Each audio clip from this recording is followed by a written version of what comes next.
All right, good evening, everyone. Appreciate your time. We're very excited for the webinar hosted to be this afternoon. We have a great guest speaker panel this afternoon. Anthony Brower from Gensler, Chris Mundell from HKS, and Gene Hansen from HDR.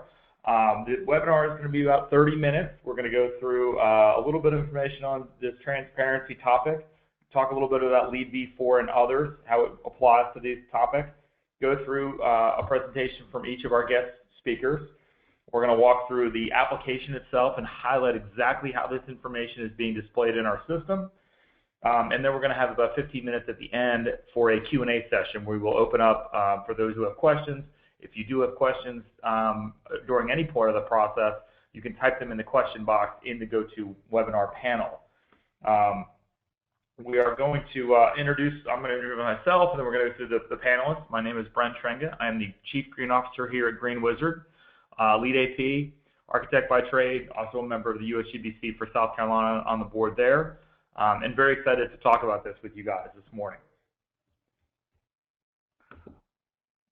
The agenda for today's call is obviously the introductions for the panelists. As I mentioned, the value of GreenWizard, the features, the Q&A session, and then we will have a summary at the end, so please stay for the end portion of it for contact information and other for GreenWizard to reach out.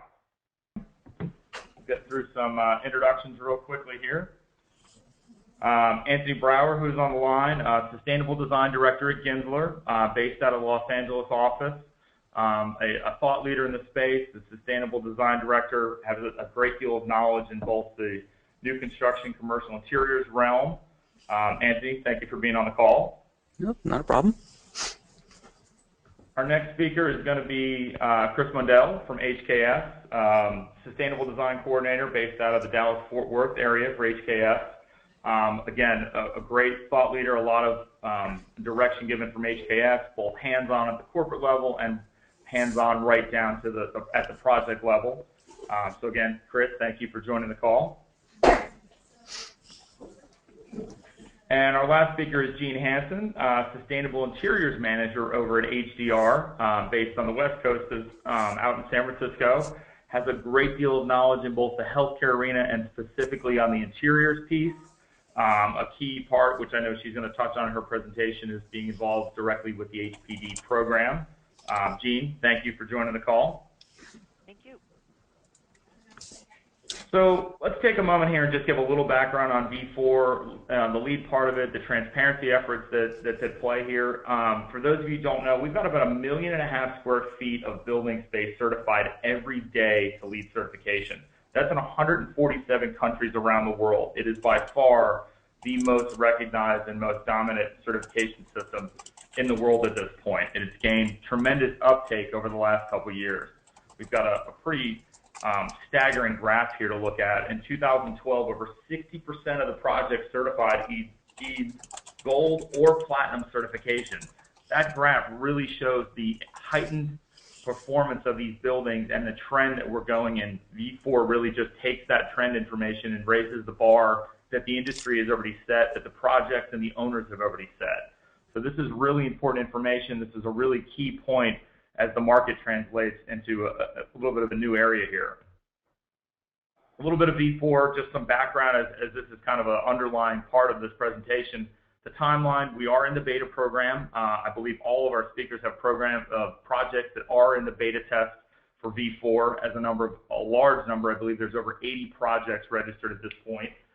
The vote to register was last month, and we'll be voting here in the next month for the actual to be implemented. And something of noteworthy, to discuss is LEED 2009, the current rating system, is going to be open through 2015. So there's a lot of paths taken here. We will be going into V4. We will be taking the 2009 path as well as having that option. Oops. So going into a little bit more detail here, what are we trying to do with this transparency effort? We're trying to solve the learning curve with this disclosure, this transparency effort. It's all about knowing a little bit more about the products at a granular level. It's important to know recycled content and regional components, but we're really looking at some, the transparency.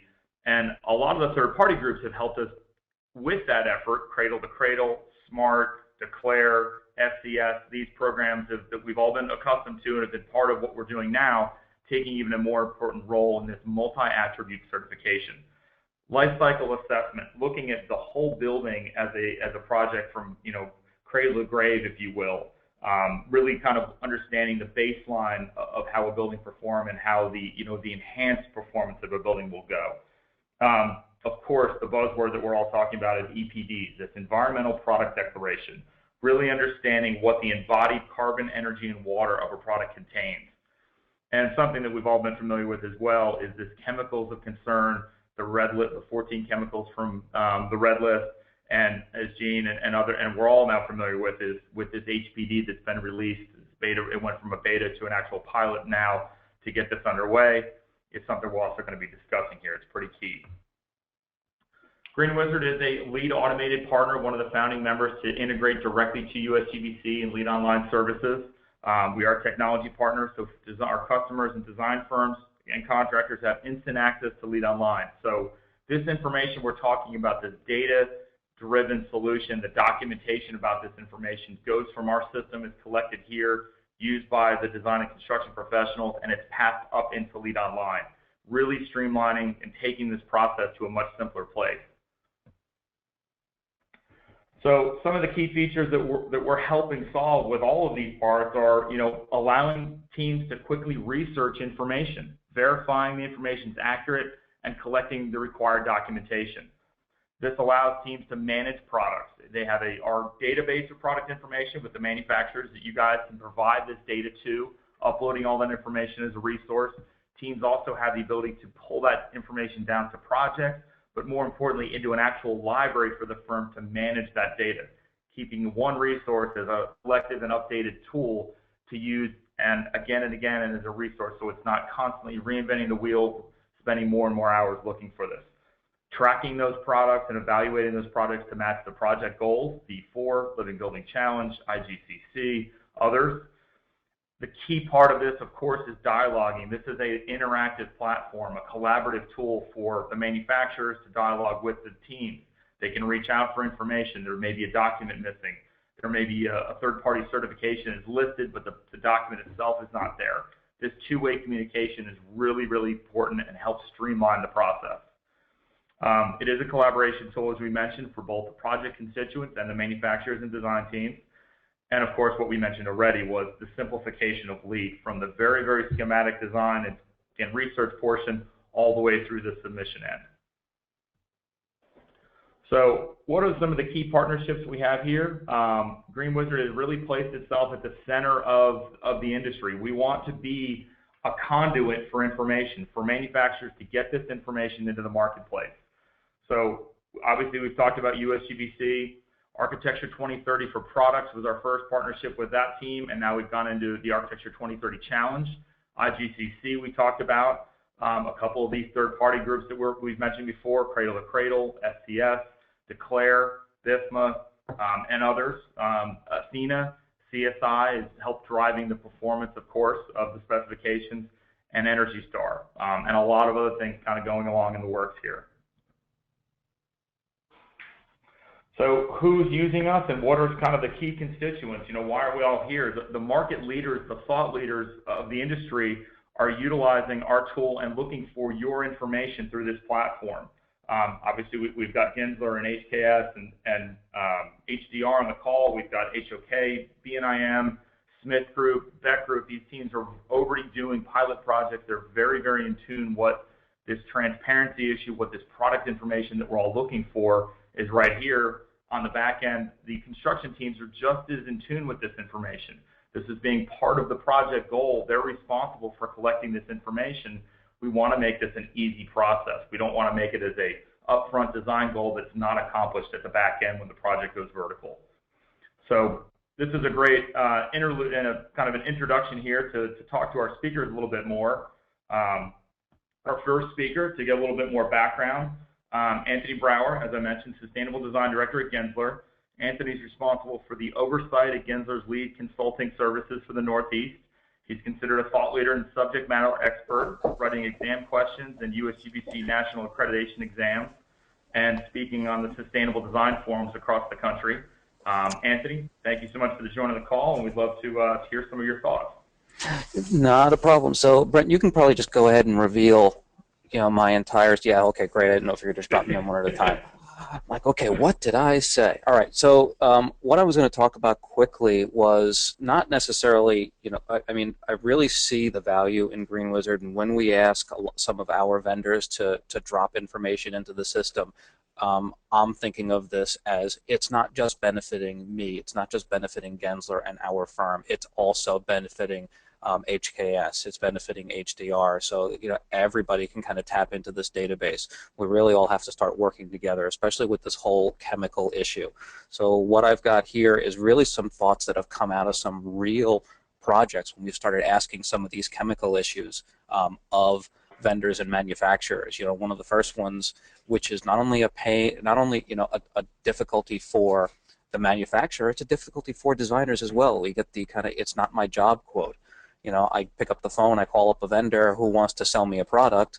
They're not a chemist, and on my side of the phone, I don't know about everybody else, but I went to school for architecture.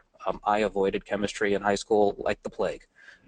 It's really not one of the things we were focused on as designers, but the industry is starting to turn its eyes on it. So we really have to start, getting into it. I've got several clients who really are engaged in this whole red list and chemical issue. One of the other quotes we got from a vendor was, "If I tell you, then you might not specify my product." And one of my major clients is telling me, well, if they're not going to tell us, then they're not going to get in the door. So it's more about being transparent. Building materials have turned into what they have over the last several hundred years for a reason. So they stand up, so that the quality is going to stand the test of time. Now we're going to start playing with that chemistry. I think this is a process that's going to happen over a good deal of time, but I think knowledge is really the first place we have to go. We have to start revealing and publicly stating what's going to be in these products so that we can see what can be adjusted. There are going to be some limitations, but there are going to be some of the things we can overcome. A struggle for designers, now that this information gets revealed, turns into the statement of now, the idea of plausible deniability is gone. What happens if I as an architect knowingly start specifying carcinogenic products? What does it mean to a designer? What does it mean to a specifier? What does it mean to an owner if they knowingly allow carcinogenic products into the workplace? So I mean, all of this stuff is coming to the surface, and we really need to figure out a way to wrap our head around it. Another issue is high performance or chemical exclusion. We start talking about nanomaterials, and nanomaterials are typically found in a lot of high performance building envelope. So what governs? Do I want to reduce energy, or do I want to get chemicals out of the building? The stuff is on the exterior where people aren't trapped inside the building with it. That might be a reason to say, all right, maybe that kind of stuff kind of continues to have a home.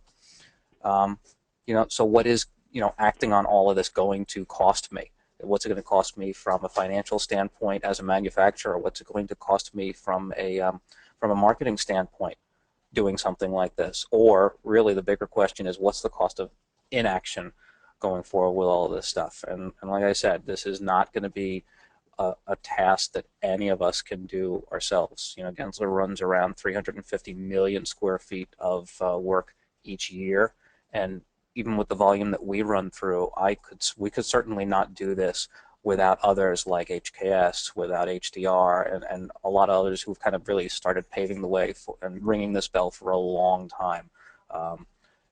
GreenWizard tapping into this will probably turn into one of the biggest warehouses for digital information to kind of hold all of this stuff. So we say, all right, as long as it's on here, you don't know what your chemical intake is now, get your EPDs on here, get your basic product data on here, and then when you're ready to start, going through the declare process or going through the HPD collaborative, then you can get it. You can get it into there, and it turns into a very easy sort. I can find a collection of products that will kind of perform the way we're looking for based on whatever carrot my particular client is following on their projects. Great. Anthony, thank you so much. That was actually very, very helpful. If you're ready, we can pass it along to Chris. Okay. All right.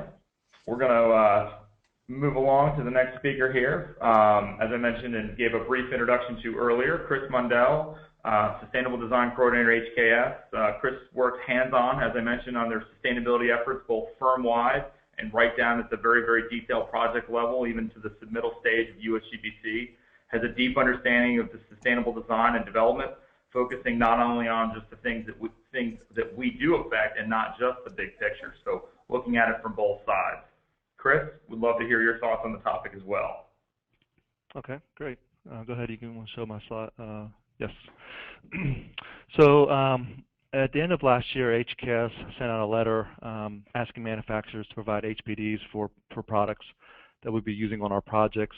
There's other firms out there, in addition to these three firms that are talking today, that are also pushing for HPDs on their products. And so you're going to see that a lot more. I think some of the firms are even going to the extent where they're saying, hey, in the next couple of years, if you don't have an HPD, we might not be able to use you on our projects. I think obviously this is still new, and so there's going to take a little bit of time to get everybody up to that speed. We also understand that cost and performance are key too, but we're seeing a huge push right now for transparency. Currently I'm working on 2 beta projects on the new version of LEED. One of those is our new headquarters here in Dallas that's finishing up this summer, as well as another project in Virginia for George Mason University. And that one's starting construction this fall. And so obviously, you know, Brent mentioned that version 4 and version 3 would be kind of overlapping for a couple years, but we're in the midst of projects right now where we need to start looking at EPDs and HPDs and all that. If you understand version 4 and what's required of that, these credits are looking for 20 or more products by 5 or more manufacturers, and so it's going to be a scramble for me and for our teams to really find companies and manufacturers that can provide that information now. And so we really see that GreenWizard is going to be a great place to start looking. Obviously, like Anthony mentioned, we can't all keep track of this ourselves in our own firms. It's nice to have one place that everybody can go to and have all that data there that we can share. It's just too impossible to keep everything up to date with all the changes in products over the years.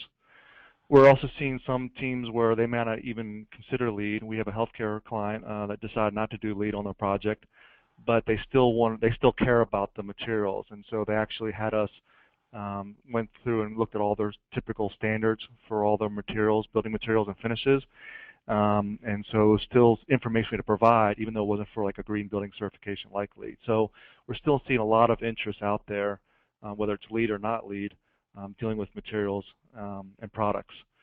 And so the knowledge, again, that we need to be able to share that with our clients is key.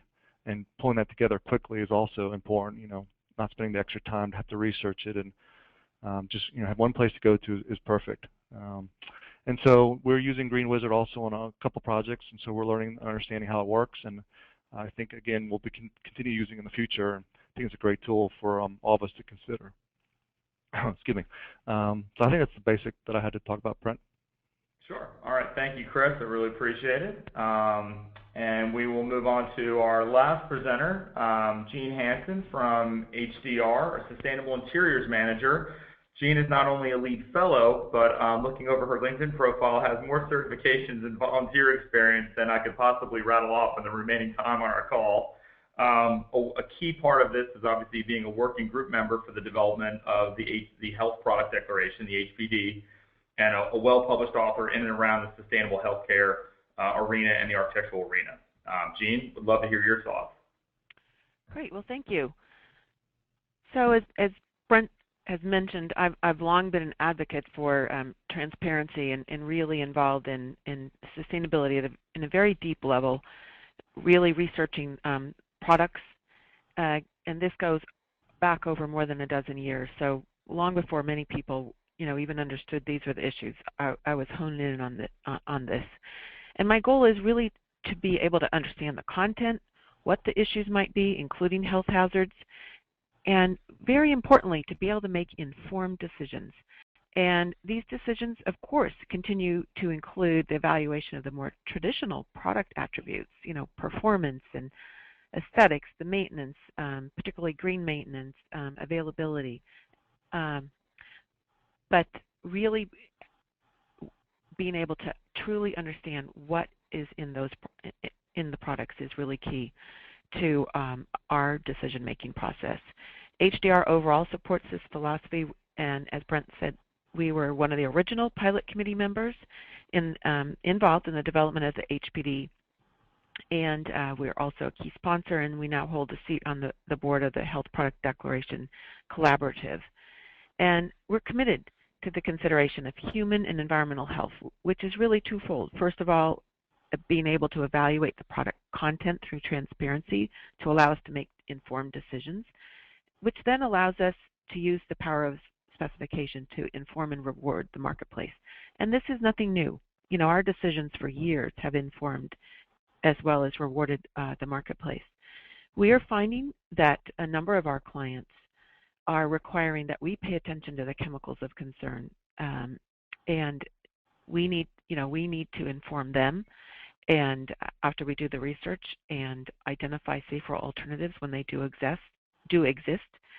And with the approach of LEED version 4, and we've been doing this work before LEED version 4 even became available as in the beta version as well. And but we're going to see this become even more imperative for our work, for our clients, to support human and environmental health. And as you can all imagine, the research is challenging. It can be very time-consuming, very costly, and we do find that there are a number of manufacturers that can provide us with the information we need, but we find that there's more that cannot. They're not ready to do it. That they haven't begun taking those deep dives. They don't provide all of the information that we need, or they even provide a lot of times inaccurate information. And we're becoming very aware of when they do provide us with inaccurate information, because we are learning a lot about the industry. And obviously there's a lot of suppliers and sub-suppliers that are used, across companies. So we're really recommending that manufacturers consider the route of transparency and reporting on the health hazards as well. And we are so looking forward to having, better access, having the firms, such as you've heard here, where there's a number of firms that have written letters or are writing letters, and we'll be providing those to the manufacturers, letting them know that we all are requesting that they provide more transparency in their products. And then as well as very excited that GreenWizard is going to be one of the great resources out there that will have a centralized collection of this data that's really critical for our work. It's going to lessen our time and our money, our fees involved in this research, and really allow and really make this much more accessible to more of our clients, because it really shouldn't just be available for the key clients. It ought to be available for everyone, because health, no matter what type of project, even though I spend a lot of my time doing healthcare work, it doesn't matter what type of project we're working on. Health is really critical for everyone, and I think we're really beginning to understand that there's a lot of public health issues. Some of these chemicals are tied to obesity, for instance, and we know that that's a growing concern, and it's very costly for all of us and for our country. And so this work really crosses borders that we have not really traditionally thought of before. And so as you're aware, GreenWizard does enable manufacturers to upload an HPD under the product's profile when it's available, just as you would an EPD or a tech data sheet. And I'm just looking forward to having resources out there that are easy to access, quick to evaluate, and I see this as a very exciting time for us. All right, Gene, thank you so much. I do appreciate that. Gene, that was great. Good. Hey, Brent, I'd like to add actually something onto what Gene was saying. You touched on a great keyword there, which was accuracy. I did have a vendor talk to me where I was asking them. They were asking me, what do I do with this? How do I get to this? Can't I just give you my MSDS sheet? Won't that give you what you need? and I think it's just a key thing to point out. MSDS sheets are measuring chemicals at 10,000 parts per million. Getting down to some of these chemicals is actually requiring either process chemistry or getting down to 1,000 or even in some cases 100 parts per million. So it's really going beyond what we're looking at right now for MSDS sheets. I just kind of wanted to throw that one out there because I know it's a question I get asked a lot, and Gene just kind of reminded me. Absolutely. No, thank you guys so much. That is very, very helpful, very insightful. I think at this point I want to go in and show everyone on the call exactly what we're talking about. How are we getting this information? What is you as the manufacturers providing us that we can all use as a resource? So I'm going to jump over here, and I'm actually going to jump into the application. Give me one moment to move over here, and I'm going to turn over to my application. So I've logged directly into GreenWizard, and I want to show you 3 quick searches to see exactly what we're talking about here. So I'm going to go in and reload my page. I'm going to go into a search criteria. So I think I may have actually logged myself out if I did not. Yep, I did. Give me one second. And we're going to go in here and log into my support account.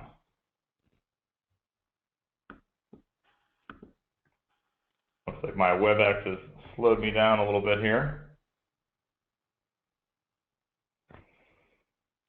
Bear with me for just one moment.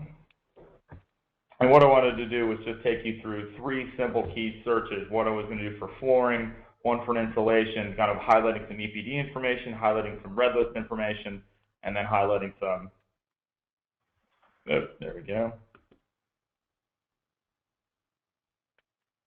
If I could log in, there we go. All right. And I'm going to go here, my demo. All right, so let's get into this. We're going to go in here and do our first search, and we'll just look at a flooring comparison. Basically, I just want to look at kind of, how we would typically go in here and say, okay, I want to look at a flooring material. What would I find? I can just do a simple piece. I'm going to go right into CSI divisions, go in, instead of just doing finishes, I'll go right into flooring, and I'll make it an open search, meaning there's no other criteria. You'll see eligible for V4, EPD, HPD, or LCA information, no urea formaldehyde, chemicals of concern, declare, lots of different filters, lots of different criteria. If I just run that search without any of those criteria on there, I'm going to get about almost 4,500 products coming back. That's a lot of information to sort through. That's a lot of data to go through. That's not the value at this point. We want to go in and find very, very specific information that people may be looking for based on the criteria of their project. So of course I can look at all these different manufacturers in flooring and cycle it down, but I want to refine that search from 4,500 and specifically get down to just products that have EPD and HPD documents. I'm going to run the same search on flooring now, and we're going to get down to a much smaller subset of information. Now I've got 474 products to search through. That's exactly the criteria that I'm looking for. To Chris's point earlier, we need 5 manufacturers with 20 plus products. Forbo, Tandis, and Interface all have information on here that I can look through. So I can go in and I'm just going to go through, just pick a couple products or just pick one product to look at a little bit of a deeper dive, and go here and I'll just pick up, I'll just look at this crayon product from Tandis. This is a subset of all the information. I can look at those details, and we've got detailed performance information. We've got the green attribute information. We've got pre and post consumer. We've got their no urea formaldehyde, CA 1350 compliant, the certifications that may matter depending on LEED certification or other. We've got their life cycle impact data, as again that life cycle impact is rolling into the fold here, and we've got their transparency brief information. So we went from a huge subset of information down to a very, very tight subset, down to a very particular product, and all of that backup documentation, that transparency, the data, the accuracy, all the things that we're talking about here are right at the fingertips for the design team to research, evaluate, and make product decisions. So as that document pulls right down from the listing from Tandis, we can go in here, and the transparency brief is right at our fingertips. All the information, as you can see, we pulled some of that key data out of these documents listed it into the product listing itself, but the backup information is just as important. We need to know that that's there. We need to have that for certification for submittal, along the whole life cycle of the project. So one example of how that information is accessed. Let me give you two more real quick examples. We'll do another search, and we'll just, for an example, we'll get into the red list chemicals that we touched on. So I'm going to go in here, and again, I'm just going to do simple, right through CSI divisions, go into thermal protection 0720, and leave all the criteria open and blank. We're going to get a big subset of information. That's not as valuable as what I'm specifically looking for my project. 629 products. Again, too much information to look through. I want to go into refine my search again, and now we're going to add in one of those additional filter criteria. Chemicals of concern are known to be free of chemicals of concern. Search for products. Now I've got just 7. It's a very tight piece. There's not a lot of information disclosing on chemicals of concern. I can go in here, I can look at a couple of these manufacturers, I can look at these products, and I can look at exactly what we've got. So I can go to view details, I can look at this green fiber product, again, performance information, description information, green attributes with pre and post consumer stuff. So what we've always looked at, formaldehyde off-gassing, and it clearly states this is chemical free of red list materials, giving manufacturing locations, certifications, etc. Obviously, this is one of the products that is, not only do we have the supporting information, the certification from SCS, etc., we also have their declare label. So as that initiative gains steam, we're collecting that information and loading it and attaching it to these products. This information can be pulled from our database, pulled into a library for further use and further research, or pulled into a project for documentation purposes. As that document pulls down, we have access to that. And again, this all travels with the product. It's not discontinued. It's updated and maintained by the manufacturers, so it's right at their fingertips. I'm going to go back here as that pulls up, and I'm also going to do one more search, and we'll get in just to the HPD document piece. So I'm going to, do we have that document? Did that pull up? It did. So we've got also the declare label. So all this information is provided right here within the site, attached to very specific products. So the last piece here is, let's do a search, and we'll again jump to a different category. We'll go into CSI and go into specialty. Do a search that way with no criteria.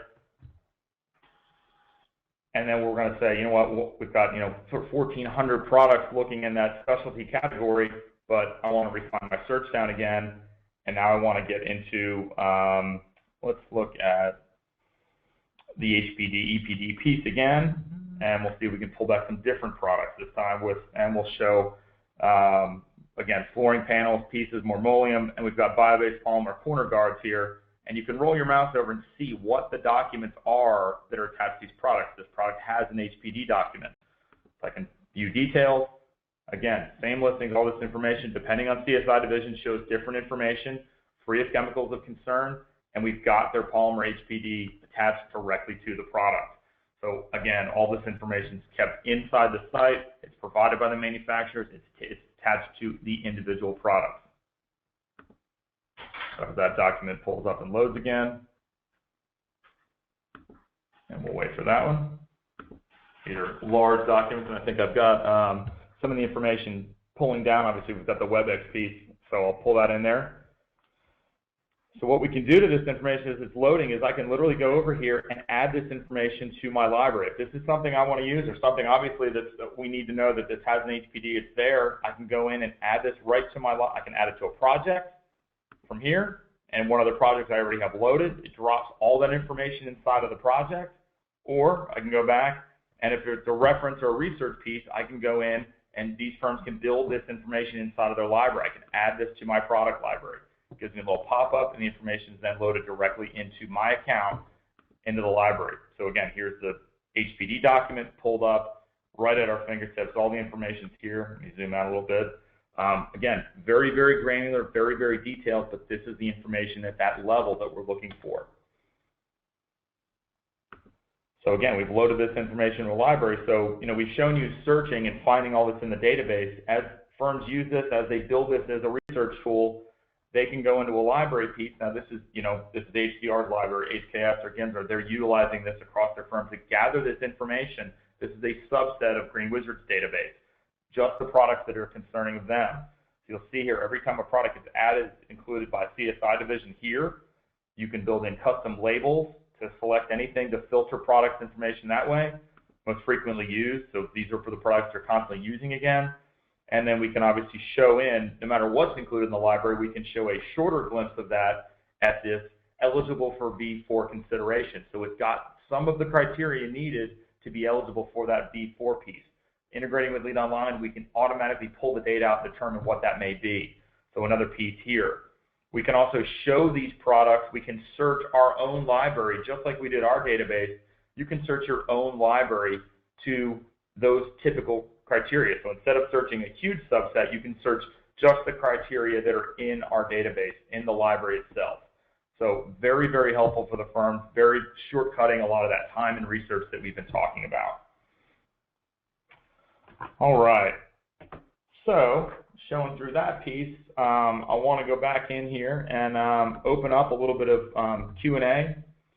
So obviously we want to have a little bit of time. I know we've got a little bit, about 8 minutes left of the call, so definitely wanted to take some questions if we have any. Looks like we do have quite a few questions that came in. And I'll just jump over here with some additional contact information and such. Ryan, one of my colleagues, is actually here. Did you want to read a couple of the questions as they've come in? And I'll just kind of take them. We can either pass them out to the team, or we can, if it's directed to us specifically, we can do that. Yeah, absolutely. Let me just sort through these really quickly. Yeah, sure. So the first question is for Chris. Do you plan to use GreenWizard to identify products with attributes and qualities V4? Thanks, Chris. That was okay. you. I think we're basically trying to create a library of products just in general for the whole firm, for interiors designers and others to pick stuff from. But obviously, I'm going to also try to make sure that I have a list of stuff that I need specifically for V4 for my projects, for my beta projects. Does that answer the question? I believe so. Yep.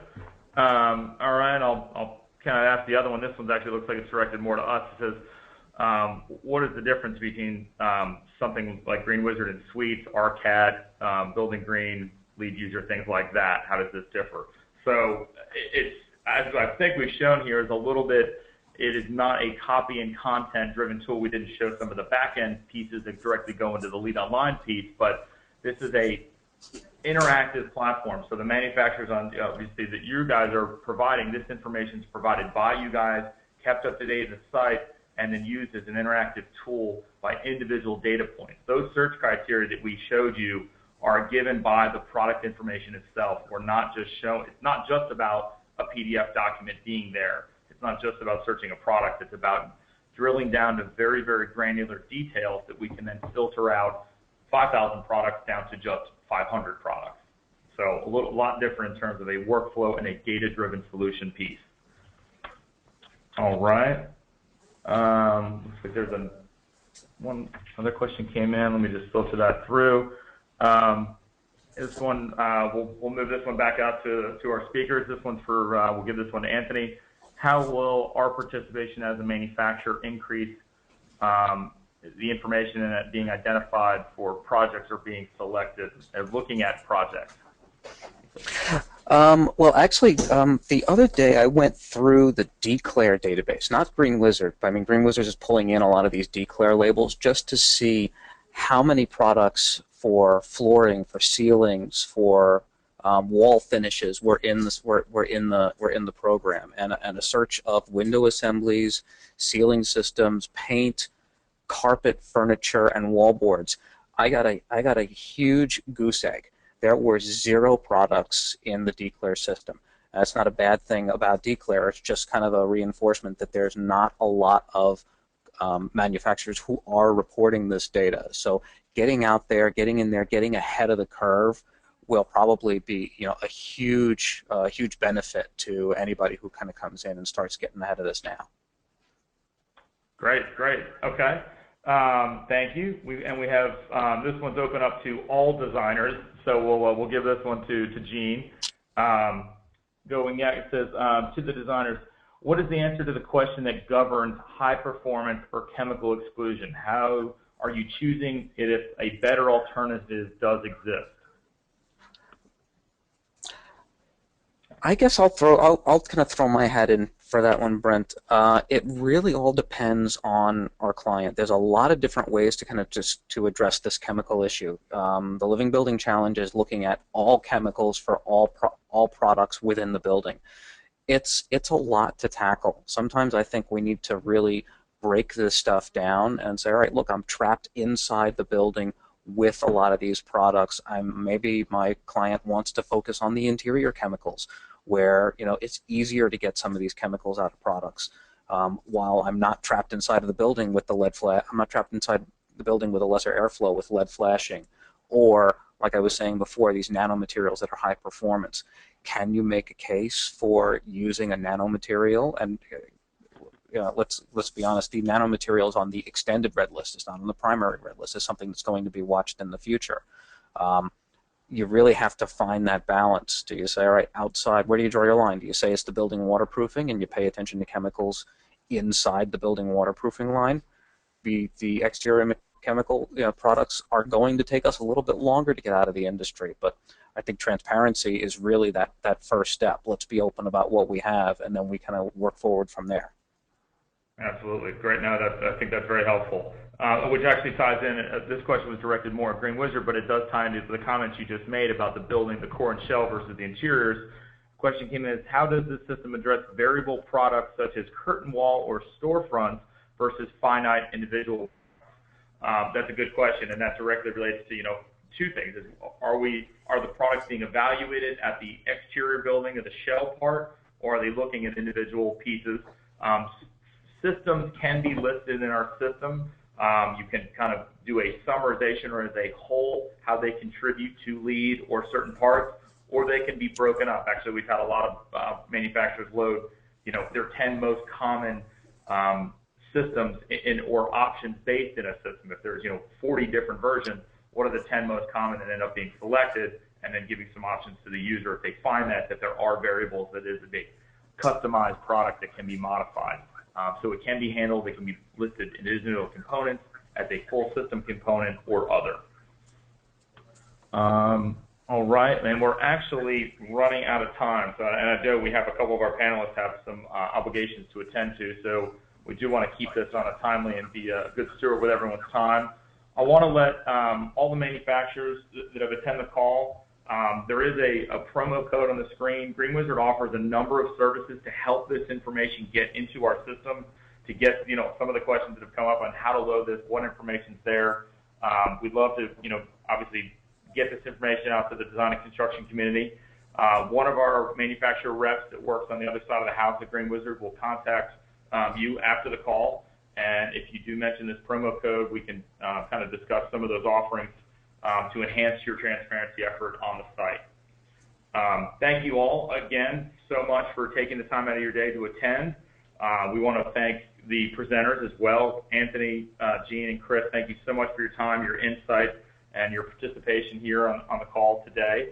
And we have recorded the session, so I will be posting a link out to the recording out on GreenWizard's website, and we will send a link to the recorded version out with a thank you email for everyone who attended the call. Again, thank you all who have attended. We really appreciate it. We'd love to hear from you on questions or thoughts. And everyone, please enjoy a great afternoon. Great, thank you. All right, thank you.